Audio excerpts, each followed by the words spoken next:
Morning বন্ধুরা, শুভ সকাল। তোমরা কেমন আছো? আশা করি সবাই ভালো আছো, সুস্থ আছো। তো বন্ধুরা, আমরাও খুব খুব ভালো আছি।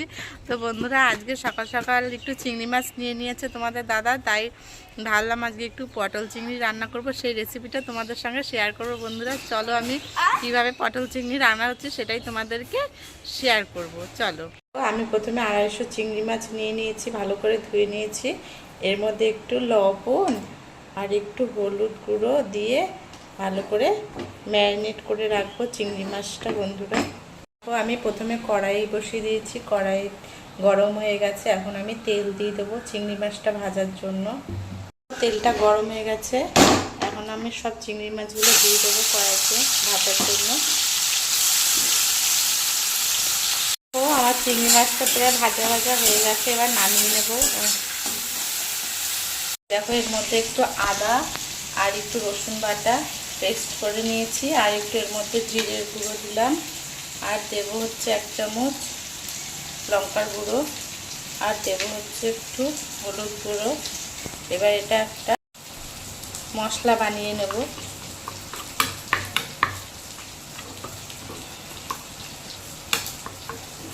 একটু দেবো অল্প একটু চিনি। দেখো, চিংড়ি মাছ ভাজা হয়ে গেছে। এখন এর মধ্যে এই কড়াইতে আর একটু তেল দিয়ে নিলাম, আলুগুলো ভেজে নেব।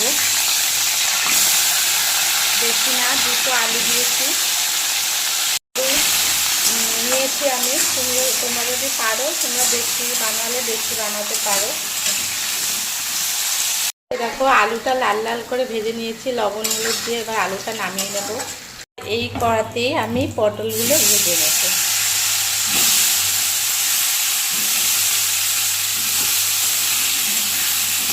ভাজা হয়ে গেছে, এখন এই পটলটা নামিয়ে নেব। লাল লাল করে পটলটা ভেজে নিয়েছি।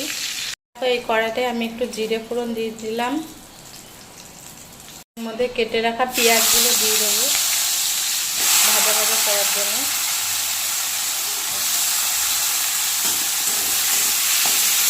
দুটো ছোটো ছোটো পেঁয়াজ নিয়েছি। তারপর পেঁয়াজটা লাল লাল করে ভেজে নিয়েছি হালকা। এখন আমি এর মধ্যে টমাগুলো দিয়ে দেবো। টমাগুলো দিয়ে ভালো করে কষিয়ে নেব। দেখো, টমাটো দিয়ে পেঁয়াজটা দিয়ে এবার আমি একটু ঢেকে রাখবো হালকা আঁচ দিয়ে, তাহলে টমাটো একদম গলে যাবে। দেখো, কারেন্ট চলে গেল। এই দেখো, টমা আর পেঁয়াজটা সেদ্ধ হয়ে গেছে ভালো। এখন এই মশলাটা করে রেখেছিলাম, এটা এর মধ্যে এখন ঢেলে দেবো। মশলাটা দিয়ে ভালো করে কষিয়ে নেব। বন্ধুরা, দেখো মশলাটা ভালো করে কষিয়ে নিয়েছি। এখন জল দিয়ে দেবো, যতটা জল লাগবে ততটা জল দিয়ে দেবো। বন্ধুরা, বেশি জল দেবো না। দেখো, জল দিয়ে দিয়েছি, জলটা প্রায় জাল হয়ে গেছে। এখন ভেজে রাখা আলুগুলো প্রথমে দিয়ে দিলাম। আলুটা একটু সেদ্ধ হোক বন্ধুরা, একটু ঢেকে দেবো। তো আলুটা প্রায় অর্ধেকটা সেদ্ধ হয়ে গেছে। এখন আমি ভেজে রাখা পটলগুলো দিয়ে দেবো এর মধ্যে। চিংড়ি মাছগুলো দিয়ে দিলাম।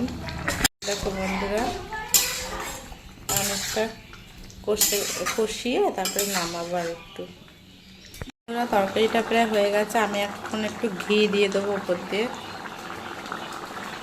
একটু ঘি দিয়ে দিলাম। ঘি দিয়ে বেশিক্ষণ বেশি নাড়বো না, যখন থাকুক।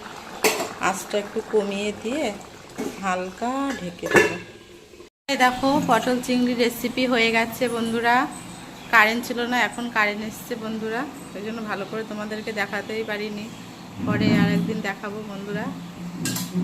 আমার এই পটল চিংড়ি রেসিপিটা যদি তোমাদের ভালো লেগে থাকে, তাহলে অবশ্যই একটু লাইক কমেন্ট শেয়ার করে দিও, আর অবশ্যই একটু সাবস্ক্রাইব করো বন্ধুরা, প্লিজ। Tata, bye bye.